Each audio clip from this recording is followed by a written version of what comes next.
తీరా చూస్తే ప్రజల్లో తెలుగుదేశం పార్టీ అడ్రస్ గల్లంతు. ఉనికి కోసం పోరాటం చేసే ప్రక్రియలో మేము కూడా ఉన్నాం.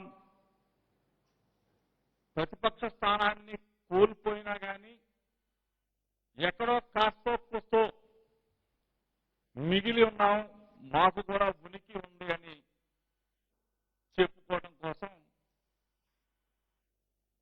వీడియో కాన్ఫరెన్స్లు, జూమ్ యాప్లు, టెలికాన్ఫరెన్స్లు, పత్రికా విలేకరుల సమావేశాలు, వీటితో తప్ప అడ్రస్ లేని తెలుగుదేశం పార్టీ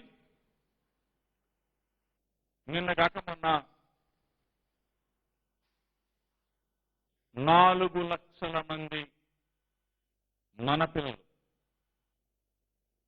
వాలంటీర్స్ సచివాలయ వ్యవస్థ అక్టోబర్ 2వ తారీఖు నాటికి రాష్ట్రంలో వ్యవస్థ సచివాలయ వాలంటీర్స్ వ్యవస్థ ఏర్పడి సంవత్సర కాలం పూర్తయిన సందర్భంగా రాష్ట్రంలో ఉన్న కోట్లాది మంది ప్రజలందరూ కూడా శభాష్, మా పిల్లలు,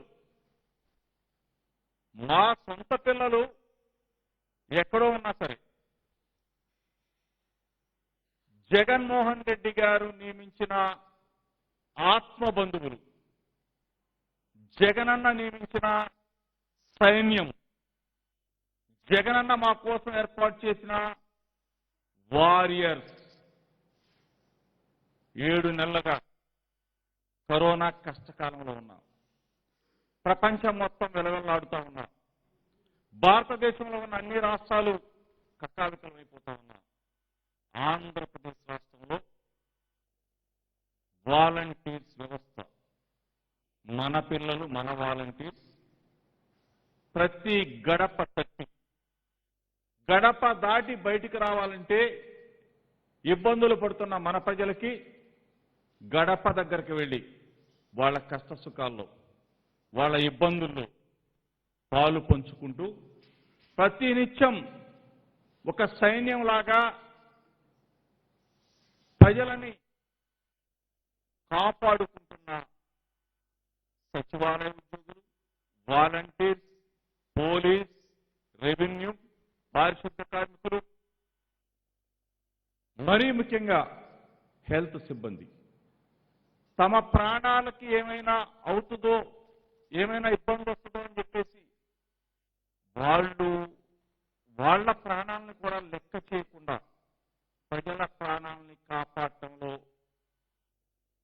ఒక విజేతలుగా నిలిచిన వాళ్ళకి అభినందనలు చెప్తా ఉంటే కొంతమంది రాక్షసులు, కొంతమంది దుర్మార్గులు, కొంతమంది సికండులు మన పిల్లల్ని, మన వాలంటీర్స్ ని, మన సచివాలయ ఉద్యోగస్తులు, మన పిల్లల్ని 4 లక్షల మంది పిల్లల్ని చెప్పులతో కొట్టమని చెప్పేసి ట్వీట్ చేసిన దుర్మార్గులు, చెప్పులతో కొట్టండి అని చెప్పిన ఇటువంటి రాక్షసుల్ని ఏమనాలి? అంటే మీరు కరోనాకి భయపడి, మీరు కరోనాతో ఏ ఇబ్బంది వస్తుందో అని చెప్పేసి కరోనా వల్ల ఈ రాష్ట్రాన్నే విడిచి వెళ్ళిపోయిన చంద్రబాబు నాయుడు గారి కుటుంబం, ఈ తెలుగుదేశం పార్టీ దుర్మార్గులందరూ మన పిల్లలైన వాలంటీర్స్ ని, సచివాలయ ఉద్యోగుల్ని చెప్పులతో కొట్టమని చెప్తే అసలు మీకు మానవత్వం ఉందా? మీరు మనుషులేనా? మీరు పారిపోయారు, మీ పార్టీ పారిపోయింది, మీ నాయకుడే ఈ రాష్ట్రం వదిలిపెట్టి కరోనా దెబ్బకి పారిపోయిన నారా చంద్రబాబు నాయుడు పార్టీలో ఉన్న ఈ దుర్మార్గమైన వ్యక్తులు, నయవంచుకులు మన పిల్లల్ని చెప్పులతో కొడతారా? అసలు ఆ మాట మీరు ఎట్లా ఉన్నారు? ఆల్రెడీ మీకు 15-16 నెలల క్రితమే మిమ్మల్ని చెప్పులతో, ఓటు అనే ఆయుధంతో చెప్పుతో కొట్టినట్టు కొట్టారు మిమ్మల్ని ప్రజలు. ఈ రాష్ట్ర ప్రజలు. అయినా కానీ మీకు సిగ్గు లేకుండా ఈ రోజున మన వాలంటీర్స్ని కొట్టమంటే అసలు వాళ్ళ ప్రాణాలను లెక్క చేయకుండా ప్రతి గడపను పెట్టి ప్రతి ఒక్కరిని కూడా పలకరించి 7 నెలలుగా వాళ్ళు చేస్తున్న శ్రమకి మనం అందరం కూడా అభినందనలు. అందరూ కూడా కోట్లాది మంది రోడ్ల మీదకి వచ్చి మా పిల్లల్లాగా, మా పిల్లల కన్నా, మా పిల్లలు ఎక్కడ ఊళ్ళలో ఉంటారు, మమ్మల్ని గురించి పట్టించుకోరా, కానీ జగనన్న నియమించిన సైన్యం, జగనన్న ఆత్మ బంధువులు మా గడప దగ్గరకు వచ్చారు అని చెప్పేసి వాళ్ళంతటికి వాళ్ళు వచ్చేసి అభినందనలు చెప్పి చప్పట్లు కొడితే ఇటువంటి దుర్మార్గులు మాట్లాడే భాష రాష్ట్ర ప్రజలందరూ కూడా తెలుసుకోవాలి. ఎవరోనంట, ఎక్కడోనంట, ఒకటో ఇద్దరు పొరపాటు చేశానంట వాలంటీర్ వ్యవస్థని. ఏ రోజైనా నారా చంద్రబాబు నాయుడు గారు తెలుగుదేశం పార్టీ యావత్తును ప్రశ్నిస్తున్నాం. ఇన్ని కోట్ల సంక్షేమ అభివృద్ధి ఫలాలు ఇచ్చామే, ఇన్ని వేల కోట్ల రూపాయలు సరాసరి నేరుగా chief minister to common man, CM to CM, chief minister button నొక్కితే కామన్ మ్యాన్ బ్యాంక్ అకౌంట్లోకి వెళ్ళిందే. ఏ రోజైనా పార్టీ కానీ, కులం కానీ, మతం కానీ చూసామయ్యా? ఏ రోజైనా వాలంటీర్స్ వచ్చి మీ ఏ పార్టీ అని కానీ, మీరు ఏ కులం అని కానీ, మీరు ఏ మతం అని కానీ ఎవరినైనా కానీ ప్రశ్నించారయ్యా? ఇన్ని కోట్ల అభివృద్ధి సంక్షేమ ఫలాలు నేరుగా ప్రజల వద్దకు చేరవేస్తున్న ఈ వ్యవస్థని అభినందించవలసింది పోయి, చప్పట్లు కొట్టవలసింది పోయి, ఈ నారా చంద్రబాబు నాయుడు లాంటి దుర్మార్గులందరూ కూడా చెప్పులతో కొట్టమని ప్రేరేపిస్తే ఆల్రెడీ మీకు చెప్పు దెబ్బ తగిలింది కదా. మిమ్మల్ని చెప్పులతో కొట్టబట్టే కదా మీరు ఈ 16-17 నెలల నుంచి ఇళ్లలో పడుకున్నారు. దయచేసి మాట్లాడే భాషని మీరందరూ కూడా ఈరోజు నిన్న ఏదో ఎక్కడో ప్రభుత్వ స్థలాన్ని ఆక్రమించుకున్న సబ్బం హరి, అది పెద్ద వార్తయా? ప్రభుత్వ స్థలాన్ని 3 కోట్ల రూపాయల స్థలం ఆక్రమించుకుంటే దుర్మార్గం కదా? దానికి మీరు ట్వీట్ చేస్తారా? దానికి మీరు పత్రికా ప్రకటనలా? ఆ సబ్బం హరి గారేమో పాపం స్థాయి మర్చిపోయి ఏదో భూస్థాపితం. ఏంటి భూస్థాపితం చేసేది? ఆల్రెడీ మీరు భూస్థాపితం అయిపోయిన మీరు కూడా మమ్మల్ని విజయసాయి రెడ్డి గారికి భూస్థాపితం చేస్తాడంట. ఏంటి మీరేం చేసేది? ఆల్రెడీ భూస్థాపితం అయిపోయారు మీరు. మీకు అసలు మనుగడ లేని పరిస్థితిలో ప్రశ్నార్థకంగా మిగిలిపోయిన తెలుగుదేశం పార్టీ ఈ నాయకులు ఈరోజు నిన్న ఏదో విజయవాడలో ఎవడో పట్టాభి అంట, అలాగే ఆ పార్టీకి ఏదో మరి సమ్మెతో ప్రతినిధి అతని కారు మీద అంట రాయబడిందండి. రాయబట్టం ఏంటి? నీ కారు ముందు పెడితే, కారు ఇంటి దగ్గర పెడితే ఆడి కారు మీద అంట రాయబడిందంట. ఆ కారు అద్దం అంట పగిలిపోయిందంట. కారు అద్దం పగిలిపోతే ఈ నారా చంద్రబాబు నాయుడు, ఈ లోకేష్, ఈ కళా వెంకట్రావు గాడిదగుడ్డు ట్వీట్లు, ప్రెస్ మీట్లు, వాడెవడో కారు అద్దం పగలటం ఏంటి? తెలుగుదేశం పార్టీ వాడు మీ లీడర్ అయితే మాకేం సంబంధమే? వైఎస్ఆర్ కాంగ్రెస్ పార్టీ మాకు సంబంధమా? పట్టాభి అన్నోడు ఇంటి దగ్గర కారు అద్దం పగలటం ఏంటి? వాడు ఆ కారేమో కాంపౌండ్ వాల్లో ఉందంట. ఆ కాంపౌండ్ వాల్లో ఉన్న కారు అద్దం రాయబడిందో ఏం పడిందో మాకేం తెలుసే? దానికి చిలవల పలవలుగా చంద్రబాబు నాయుడు దగ్గర నుంచి, లోకేష్ దగ్గర నుంచి ప్రతి ఒక్కరూ ట్వీట్ చేయడం, మళ్ళీ దీన్ని ఖండించడం. అసలు వైఎస్ఆర్ కాంగ్రెస్ పార్టీ మాకు, మా ప్రభుత్వానికి మాకేం సంబంధం? అసలు అటువంటి పనికి వాళ్ళ గురించి, ఇటువంటి వాళ్ళ గురించి మేము ఆలోచన చేస్తామా? మా ఆలోచన అంతా, ప్రభుత్వ ఆలోచన అంతా ప్రజలకి ఏ విధంగా మేళ్లు చేయాలి, ఇంకా కష్టాల్లో ఉన్న ప్రజల్ని ఏ విధంగా ఆదుకోవాలి, వాళ్ళకి ఏ విధంగా వాళ్ళ అకౌంట్లోకి డబ్బులు పంపించాలన్న తాపత్రయం తప్ప ముఖ్యమంత్రి గారికి ఈ రాష్ట్రాన్ని సస్యశ్యామలం చేయాలి, అభివృద్ధి చేయాలన్న ఆలోచన తప్ప ఈ పనికి మాకేం అవసరం? వైఎస్ఆర్ కాంగ్రెస్ పార్టీ మాకేమన్నా అవసరమా? దయచేసి మీ ద్వారా కూడా డీజీపీ గారికి చెప్తా ఉన్నాను, నిజంగా అక్కడ ఆ సంఘటన జరిగి ఆ కారు మీద ఎవరన్నా రాయేసి ఉంటే, ఆ అద్దం పగులుంటే దానికి బాధ్యులు ఎవరన్నా శిక్షించమని చెప్పేసి మీ ద్వారా అడుగుతాను. లేకపోతే పని కట్టుకొని గన రథాలను కూల్చి దేవాదాయాలను కూల్చి పబ్బం గడుపుకుంటున్న ఈ దిక్కుమాలిన తెలుగుదేశం పార్టీకి అదేవిధంగా ఇక్కడ కూడా జరిగితే కావాలని చెప్పేసి రాయి వేయించుకొని ఆ అద్దం పగలు కొట్టించుకుంటే మాత్రం ఈ పట్టాభిని కాదు కదా, దీన్ని ఖండించిన వ్యక్తులను కూడా బొక్కలో దోయాలి. ప్రభుత్వానికి ఏం పని లేదా? వైఎస్ఆర్ కాంగ్రెస్ పార్టీకి మాకేం పని లేదా? ఇటువంటి చౌకబారు దగుల్బాజీ పనులు చేసేది మీరే. ఒక పక్క రథాలని తగలబెడతారు, ఒక పక్క దేవాలయాల మీద దాడులు చేస్తారు, ప్రభుత్వం మీద నిందలేసే కార్యక్రమానికి శ్రీకారం చుడతా ఉన్నారు. మీ అందరికీ చెప్తా ఉన్నాను, ఇటువంటి దుర్మార్గమైన రచన చేసేదే కథా స్క్రీన్ ప్లే డైరెక్టర్ వెన్నుపోట్లకి, అదేవిధంగా అవినీతి ఏ విధంగా అయితే ఎవరిని ఏ విధంగా మట్టు పెట్టాలి, రాజకీయంగా సమాధి చేయాలన్న ఆలోచన కథా screen play director Nara Chandrababu Naidu గారు. ఆయన ఆధ్వర్యంలో మీరు పనిచేస్తూ ఉన్నారు. ఇప్పుడున్న ముఖ్యమంత్రి మనసున్న ముఖ్యమంత్రి, విశాల హృదయం ఉన్న ముఖ్యమంత్రి వైఎస్ జగన్మోహన్ రెడ్డి గారు ఈ రాష్ట్రంలో పరిపాలన చేసేది. విరోధైనా సరే, పార్టీ కానివారైనా సరే, అందరినీ కూడా కంటికి రెప్పలా కాపాడేదే వైఎస్ఆర్ కాంగ్రెస్ పార్టీ, ఈనాటి ముఖ్యమంత్రి జగన్మోహన్ రెడ్డి గారు. మేము పార్టీలు, కులాలు, మతాలు చూడం, చూసేది మానవత్వం.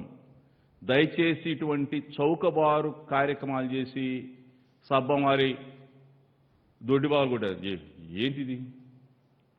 ప్రభుత్వ ఆస్తి ఆక్రమించుకుంటే 3 కోట్ల రూపాయల ప్రజాధనం ఆ స్థలాన్ని ఆక్రమించుకుంటే ఆ విహెచ్ఎంసీ చేస్తారు కదా, అన్ని చోట్ల చేస్తారు కదా. నేను ఆక్రమించుకున్నా చేస్తారు, నువ్వు ఆక్రమించుకున్నా చేస్తారు. ఇది వ్యవస్థ బాబు. సబ్బంహారో లేకపోతే ఇంకొకడో ఎన్ని చౌకబారు కార్యక్రమాలు చేసి రోడ్ల మీదకి రావద్దు. మీ ఉనికి కోల్పోయి అరుపులతో కేకలతో మీడియాల ముందుకు వచ్చేసి ప్రజల్లో మీరు ఉన్నారు. అసలు గ్రామ స్థాయిలోకి వెళ్ళండి, పార్టీలు లేవు, ప్రజలంతా ఒకే మాట, జనమంతా ఒకే మాట. జగన్మోహన్ రెడ్డి గారు మా నాయకుడు, మాకు కష్టాల్లో ఉన్నప్పుడు మమ్మల్ని ఆదుకున్న నాయకుడు. రైతు భరోసా, అమ్మఒడి, చేయూత, ఆసరా, మత్స్యకార భరోసా, ప్రతిదీ, పిల్లల చదువులు, గోరుముద్దలు, ఇన్ని కార్యక్రమాలు చేస్తూ ప్రజల అభిమానాన్ని, ప్రజల గుండెల్లో స్థానాన్ని ఈనాటి ముఖ్యమంత్రి జగన్మోహన్ రెడ్డి గారు పొందుతూ ఉన్నారు. అంతేగాని ఆయన నుంచి ప్రజల్ని వేరు చేయలేరు. నారా చంద్రబాబు నాయుడు ఎన్ని కుట్రలు మన్నా, ఎన్ని వేషాలేసినా ఇక్కడ నీ పని అవదు. 23 స్థానాలు కాపాడుకోవటం కోసం నువ్వు ప్రయత్నం చేయి. ప్రతిపక్ష పాత్ర పోషించడం కోసం, ఆ ప్రతిపక్షాన్ని నిలబెట్టుకోవటం కోసం పోరాటం చేయి. కానీ అధికారం కోసం ఆరాట పడవద్దు నారా చంద్రబాబు నాయుడు గారు. నీ ప్రతిపక్ష పాత్ర కూడా పోయేటట్టుంది. పోయటం అంటే ప్రతిపక్షం ఆ స్థానం కూడా ఈ రాష్ట్రంలో నిలబడేటట్లేదు, తనుకుపోతారు ఒకళ్ళు ఇద్దరు. దయచేసి దానికోసం పోరాటం చేయి. ఈ మధ్య ఇంకొక నాయకుడు బయలుదేరాడు, సిపిఐ రామకృష్ణ గారు. ప్రతిదానికి ఆయన కమ్యూనిస్ట్ పార్టీ ఆఫ్ ఇండియాకి సెక్రటరీగా లేడు, ఆంధ్రప్రదేశ్ రాష్ట్రానికి. క్యాపిటలిస్ట్ పార్టీ ఆఫ్ ఇండియాగా మారిపోయింది. ఆంధ్రప్రదేశ్ శాఖని క్యాపిటలిస్ట్ పార్టీ ఆఫ్ ఇండియాగా మార్చాడు ఈ రామకృష్ణ గారు. ఏమయ్యా బాబు, ఇంత దుర్మార్గమయ్యా కమ్యూనిస్ట్ పార్టీలు అంటే? నువ్వు క్యాపిటలిస్ట్గా మారిపోయి చంద్రబాబు నాయుడు పంచం చేరి ఏం మాట్లాడతావయ్యా? ఆ రోజు గుర్తు రాలేదా? దళితుల్లో ఎవరు పుట్టాలి అని చెప్పేసి నారా చంద్రబాబు నాయుడు గారంటే నీకేది గుర్తుకురాలా? ఈరోజు ఆ టేబుల్ ఈ టేబుల్, నీకు ఏ టేబుల్ పెడతావు నువ్వు? కమ్యూనిస్ట్ పార్టీలు ఇంతకుముందు కొన్ని సిద్ధాంతాలు ఉండేవి. ఇళ్ల స్థలాల కోసం పోరాటం చేసేవాడు. ఈరోజు ఆ పరిస్థితి లేదు. ఎందుకంటే అందరికీ ఈవెన్ దో సిపిఐ నారాయణ గారికి కావాలన్నా ఇళ్ల స్థలం ఆయన అర్హుడైతే ఇస్తాం, పెన్షన్ కావాలన్నా ఇస్తాం అర్హుడైతే. రేషన్ కార్డుగా అసలు ఇళ్ల స్థలాల కోసం ఇంతకుముందు కమ్యూనిస్టులు పోరాటం చేసేవాళ్ళు, ఆ పరిస్థితి లేదు. పెన్షన్లు కావాలని పోరాటం చేసేవాళ్ళు, ఆ పరిస్థితి లేదు. తెల్ల కార్డులు కావాలని అడిగేవాడు, ఆ పరిస్థితి లేదు. అన్నీ కూడా పార్టీలు, కులాలు, మతాలు ఏది చూసే ప్రసక్తే లేదు. వైఎస్ఆర్ కాంగ్రెస్ పార్టీ ప్రభుత్వంలో జగన్మోహన్ రెడ్డి గారు ముఖ్యమంత్రిగా ఈ పరిపాలనలో, మా పరిపాలనలో అందరికీ, అన్ని వర్గాల ప్రజలకి, కులాలు, మతాలు, పార్టీలు ఏమీ లేదు. అర్హులైన ప్రతి ఒక్కళ్ళకి కూడా ఇన్ని సంక్షేమ కార్యక్రమాలు ప్రజల ముంగటికి, ప్రజల దరికి, ప్రజల గడపలోకి తీసుకెళ్తా ఉన్నామే. మా ఎప్పుడైనా అభినందించారా? క్యాపిటలిస్టుల పంచన చేరిన ఈ రామకృష్ణ గారు రోజుకు ఒక పత్రికా ప్రకటన. దయచేసి మీ ఉనికి కోసం ఆరాట పడుతున్నారు తప్ప ప్రభుత్వాన్ని విమర్శించాలి, ముఖ్యమంత్రి గారిని విమర్శించాలి అని పనిగట్టుకొని విమర్శలు చేస్తున్నారు తప్ప ఈ రాష్ట్రంలో ఇంత సజావుగా, ఇంత సక్రమంగా అభివృద్ధి సంక్షేమ ఫలాలు సుమారుగా 3,50,00,000 మందికి నేరుగా 70,000 కోట్ల రూపాయలు నేరుగా వాళ్ళ గడపకు చేరితే, వాళ్ళ బ్యాంక్ అకౌంట్లోకి వెళ్తే కనీసం ఈ సిపిఐ నారాయణ గారు, మన రామకృష్ణ గారు కనీసం నోరు మీదప్పుడు అమ్ముడుపోయి చంద్రబాబు నాయుడు గారు లాంటి క్యాపిటలిస్టులకి అమ్ముడుపోయిన నువ్వు ఏం మాట్లాడతారు? దయచేసి ఈరోజు కొన్ని సంఘటనల్లో పనిగట్టుకొని ప్రభుత్వం మీద బురద చల్లాలనో, ముఖ్యమంత్రి గారి మీద బురద చల్లాలనో, వైఎస్ఆర్ కాంగ్రెస్ పార్టీ మీద బురద చల్లాలనో పనిగట్టుకొని ప్రచారం చేసే నాయకులు కావచ్చు, ప్రచార మాధ్యమాలు కావచ్చు, దయచేసి ప్రజలందరూ కూడా గమనించాలి. ఇటువంటి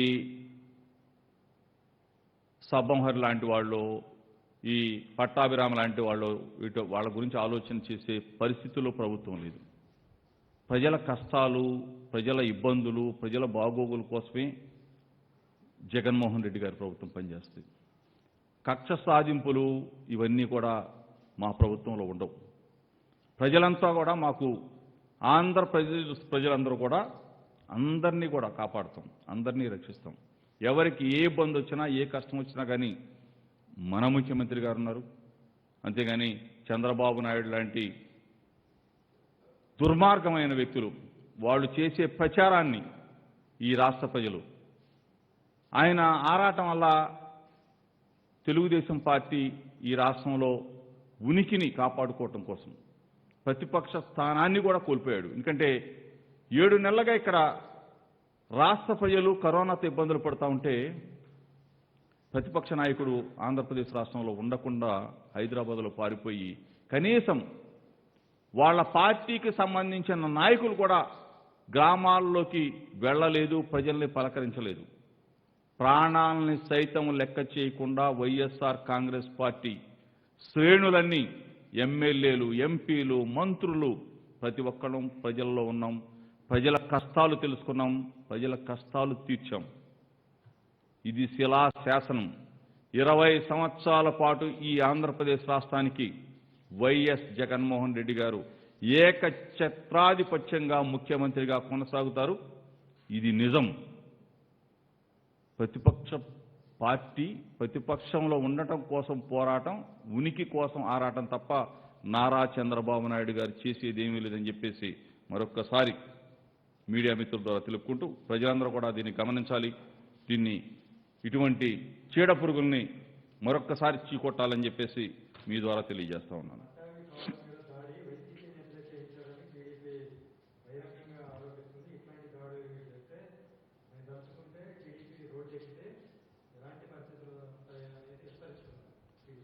నేను ఇందాక చెప్పాను, పట్టాభి బొట్టాభిలు ఎవరో మాకు తెలియదు. అసలు మాకు శత్రుత్వమే లేదు కదా, మాకెందుకు ఇందులో విరోధం? అతని కారు ఏంది, ఆడి కారు మీద అద్దం పగలటం ఏంటి, రాయేవాడి చెప్తా. డీజీపీ గారు కూడా చెప్తా ఉన్నాం, మీడియా ద్వారా చెప్తా ఉన్నాం, నేను ఫోన్లో కూడా చెప్తాను. ఎందుకంటే నిజంగా అతని కారు మీద రాయేసుంటే తప్పే, అరెస్ట్ చేయాల్సిందే. కానీ పనిగట్టుకొని నిందించాలని కుట్రతో ఒక రాయేస్తే అద్దం పగిలితే అది ప్రభుత్వం దాడి చేయించిందనో ఇంకెవరో వైఎస్ఆర్ కాంగ్రెస్ పార్టీ దాడి చేయించిందని చెప్పేసి ఒక కుట్రపూరితంగా గన దీన్ని కదలాలని చూస్తే మాత్రం పట్టాభిని కాదు కదా, దాని వెనకున్న కథా స్క్రీన్ ప్లే డైరెక్షన్ నడిపిన నారా చంద్రబాబు అయినా లోకేష్ అయినా బొక్కలో వేయాల్సిందే. ఇదేమన్నా ఆటలుగా ఉందా? ప్రభుత్వం అంటే ఆటలుగా ఉందా? తెలుస్తాం, ఇది కూడా తెలుస్తాం. ఎందుకంటే మీ డ్రామాలు మా దగ్గర పనిచేయవు. నీకు ఎవడన్నా గొడవ ఉంటేనో లేకపోతే ఇంకోటి శత్రువు రాళ్ళు వేస్తారా లేదా కర్రలు వేస్తారా వేసుకోండి, అంతేగాని మాకేం సంబంధమా? మా సాయా ఏది ఆ పట్టాభి ఎవడో లేకపోతే ఈ ఎవరైనా మాకు